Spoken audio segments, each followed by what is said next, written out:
இந்த வீடியோவில் நம்ம வீட்டில் கொசு உள்ளே வராமல் இருக்கிறதுக்கு கொசு வலையை நாம் என்ன பண்ணோம்னா ஜன்னலில் அடித்து அந்த வெல்க்ரோ மாடலில் நாம் செஞ்சுருப்போம். இது பார்த்திங்கன்னா இந்த வெல்க்ரோ பார்த்திங்கன்னா அந்த ஒட்டிக்கிறது, அதை எடுத்து திரும்பி ஒட்டுற மாடலில் இருக்கும். இது பார்த்திங்கன்னா சீக்கிரமாகவே என்ன ஆகும்னா நம்ம இதை எடுத்து ஒட்ட ஒரு வாட்டி ஜன்னலை திறந்து விடும்போதெல்லாம் எடுத்து ஜன்னலை திறந்துவோம், திரும்பவும் மூடும்போதும் அதே மாதிரி தான் எடுத்து மூடுவோம். இந்த மெத்தடில் பண்ணும்போது இது சீக்கிரமாகவே இது கிழிஞ்சு போயிடும்.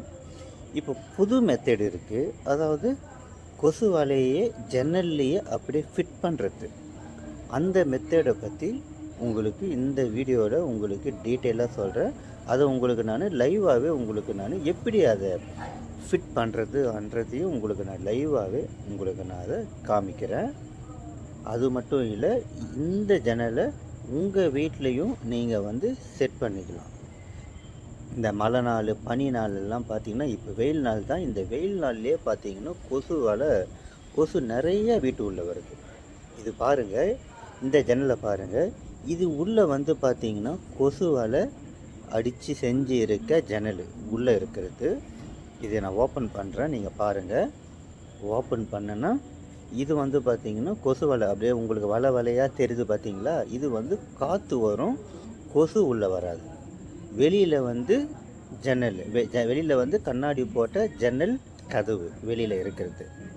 இது இந்த மாதிரி பண்ணும்போது உங்களுக்கு காற்றும் உங்களுக்கு இது உள்ளே வரும், கொசுவும் உள்ளே வராது. ரெண்டாவது வெளிச்சமும் கிடைக்கும். கொசு அதிகமாக வருதுன்ட்டு நம்ம ஜன்னலை மூடியே வச்சுருப்போம். நம்ம இப்போ இந்த மாதிரி செட் பண்ணும்போது பாருங்கள், ரெண்டு ஜன்னலுக்கு ரெண்டு பக்கமும், ஒரு பக்கம் கண்ணாடி போட்ட டோரு, இன்னொரு பக்கம் கொசு வலை வச்ச டோரு. இப்படி இதை நம்ம செட் பண்ணிக்கிறது மூலிமா நம்ம வீட்டு உள்ள காற்று நல்லா கிடைக்கும், கொசு உள்ளே வராது. இன்னொன்று, இது லாங் லைஃபு. நம்ம ஜன்னல் எப்படி இருக்கோ அதே லைஃபு இதுலேயும் வரும். ஏன்னா மழை பெய்யும் போது இதில் துரு பிடிக்காதான்னு சொல்லி நீங்கள் கேட்கலாம். நம்ம மழை பெய்யும் போது ஆட்டோமேட்டிக்காக எப்படியும் நம்ம ஜன்னலெல்லாம் மூடி தான் வைக்க போகிறோம்.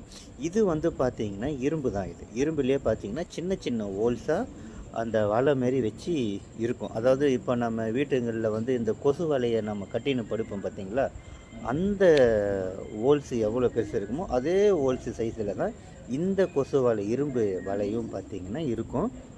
இதில் காற்று வரும், கொசு வராது.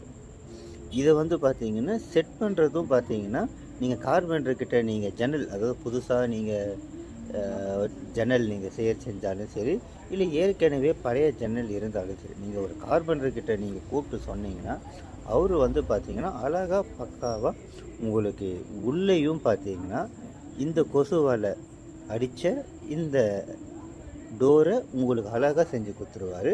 இதே மெத்தடில் நீங்கள் வாசலுக்கு கூட நீங்கள் போடலாம். வாசல்லையும் இதே மெத்தடு தான். ஒரு பக்கம் வாசலுடைய கதவு இருக்கும், இன்னொரு பக்கம் இதே இந்த இரும்பு கொசு வலையே டோரு மாரி அடித்து இன்னொரு பக்கம் வச்சிடுவாங்க. இந்த வீடியோ உங்களுக்கு பிடிச்சிருக்குன்னு நம்புகிறேன். இதே மாதிரி பில்டிங் சம்மந்தப்பட்ட வீடியோக்களுக்கு என்ன ஃபாலோ பண்ணுங்கள்.